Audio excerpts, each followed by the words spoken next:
आपका मन अगर आप अपने वश में नहीं करेंगे तो वो आपके दुश्मन की तरह काम करना शुरू कर देगा।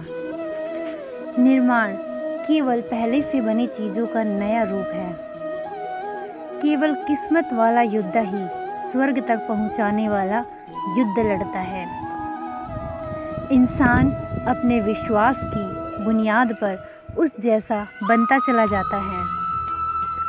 आपके साथ अब तक जो हुआ अच्छे के लिए हुआ, आगे जो कुछ होगा अच्छे के लिए होगा। जो हो रहा है वो भी अच्छे के लिए हो रहा है।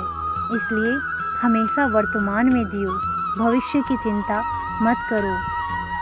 कोशिश की जाए तो अपने अशांत मन को भी आसानी से नियंत्रित किया जा सकता है। इंसान नहीं, उसका मन किसी का दोस्त या दुश्मन होता है। जो किसी दूसरों पर शक करता है उसे किसी भी जगह पर खुशी नहीं मिल सकती। अपने ज़रूरी कार्य करना बाकी गलत कार्य करने से बेहतर है। कर्म ना करने से बेहतर है कैसा भी कर्म करना। आपका निराश ना होना ही परम सुख होता है। क्रोध मूर्खता को जन्म देता है।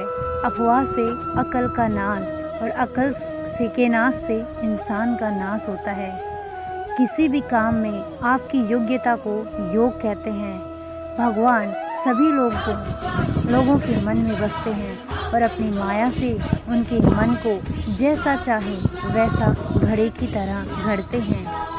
सही मायने में चोर वो है जो अपने हिस्से का काम किए बिना भोजन करता है। कर्म किए जाओ, फल की चिंता मत करो। मन बहुत चंचल है जो इंसान के दिल में उथल पुथल कर देता है। हर कोई खाली हाथ आया था और खाली हाथ ही इस दुनिया से जाएगा।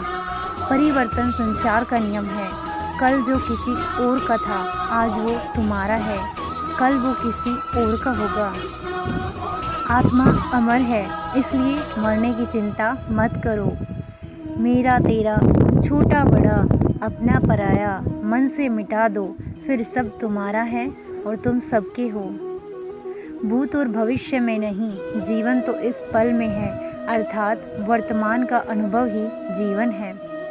तू करता वही है जो तू चाहता है, होता वही है जो मैं चाहता हूँ। तू वही कर जो मैं चाहता हूँ, फिर होगा वही जो तू चाहता है। जो मन को नियंत्रित नहीं करते उनके लिए वह शत्रु के समान कार्य करता है। खुशियों में तो सब साथ होते हैं, असली दोस्त वही है जो दुख में साथ दे। सदैव संदेह करने वाले व्यक्ति को कभी भी सुख नहीं मिल सकता। नरक के 3 द्वार हैं, वासना, क्रोध और लालच।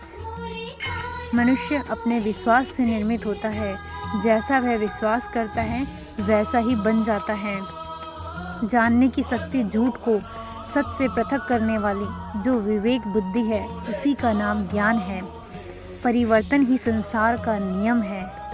क्रोध से भ्रम पैदा होता है, भ्रम से बुद्धि व्यग्र होती है, तब तर्क नष्ट हो जाता है। जब तर्क नष्ट होता है तब व्यक्ति का पतन हो जाता है। मन अशांत हो तो उसे नियंत्रित करना कठिन है, लेकिन अभ्यास से इसे वश में किया जा सकता है। तुम उसके लिए शोक करते हो जो शोक करने के योग्य नहीं है और फिर भी ज्ञान की बातें करते हो। बुद्धिमान व्यक्ति न जीवित और न ही मृत व्यक्ति के लिए शोक करते हैं। खाली हाथ आए हो और खाली हाथ जाना है, इसलिए व्यर्थ की चिंता छोड़कर व्यक्ति को हमेशा सत्कर्म करने चाहिए। जिसे तुम अपना समझकर मग्न हो रहे हो, बस यही प्रसन्नता तुम्हारे दुखों का कारण है। जो कोई भी जिस किसी भी देवता की पूजा विश्वास के साथ करने की इच्छा रखता है, मैं उसका विश्वास उसी देवता में दृढ़ कर देता हूँ। केवल मन ही किसी का मित्र और शत्रु होता है। अपने अनिवार्य कार्य करो, क्योंकि वास्तव में कार्य करना निष्क्रियता से बेहतर है। कर्म का फल व्यक्ति को उसी तरह ढूंढ लेता है जैसे कोई बछड़ा सैकड़ों गायों के बीच अपनी माँ को ढूंढ लेता है। आत्मा न जन्म लेती है न मरती है, ना ही इसे जलाया जा सकता है, ना ही पानी से गीला किया जा सकता है। आत्मा अमर और अविनाशी है। मैं किसी के भाग्य का निर्माण नहीं करता और ना ही किसी के कर्मों के फल देता हूँ। व्यक्ति या जीव का कर्म उसके भाग्य का निर्माण करता है। आत्मा पुराने शरीर को वैसे ही छोड़ देती है जैसे मनुष्य पुराने कपड़ों को उतार कर नए कपड़े धारण कर लेता है। इस संसार में कुछ भी स्थायी नहीं है। मन शरीर का हिस्सा है। सुख दुख का एहसास करना आत्मा का नहीं, शरीर का काम है। मान अपमान, लाभ हानि, खुश हो जाना या दुखी हो जाना, यह सब मन की शरारत है। वर्तमान परिस्थिति में जो तुम्हारा कर्तव्य है वही तुम्हारा धर्म है। मैं उष्मा देता हूँ, मैं वर्षा करता हूँ और रोकता भी हूँ। मैं अमरत्व भी हूँ और मृत्यु भी। मेरे भी कई जन्म हो चुके हैं, तुम्हारे भी कई जन्म हो चुके हैं। ना तो यह मेरा आखिरी जन्म है और ना यह तुम्हारा आखिरी जन्म है। हे अर्जुन, अगर तुम अपना कल्याण चाहते हो तो सभी उपदेशों, सभी धर्मों को छोड़कर मेरी शरण में आ जाओ। मैं तुम्हें मुक्ति प्रदान करूँगा। मोहग्रस्त होकर अपने कर्तव्य पथ से हट जाना मूर्खता है, क्योंकि इससे ना तो तुम्हें स्वर्ग की प्राप्ति होगी और ना ही तुम्हारी कीर्ति बढ़ेगी। धर्म युद्ध में कोई भी व्यक्ति निष्पक्ष नहीं रह सकता। धर्म युद्ध में जो व्यक्ति धर्म के साथ नहीं खड़ा, इसका मतलब है वह अधर्म का साथ दे रहा है, वह अधर्म के साथ खड़ा है। भगवान प्रत्येक वस्तु में, प्रत्येक जीव में मौजूद है। मुझे जानने का केवल एक ही तरीका है, मेरी भक्ति। मुझे बुद्धि द्वारा कोई ना जान सकता है, ना समझ सकता है। आत्मा का अंतिम लक्ष्य परमात्मा में मिल जाना होता है। मैं ही इस सृष्टि की रचना करता हूँ, मैं ही इसका पालन पोषण करता हूँ और मैं ही इस सृष्टि का विनाश करता हूँ। मैं सभी प्राणियों को जानता हूँ, सभी के भूत, भविष्य और वर्तमान को जानता हूँ, लेकिन मुझे कोई नहीं जानता है।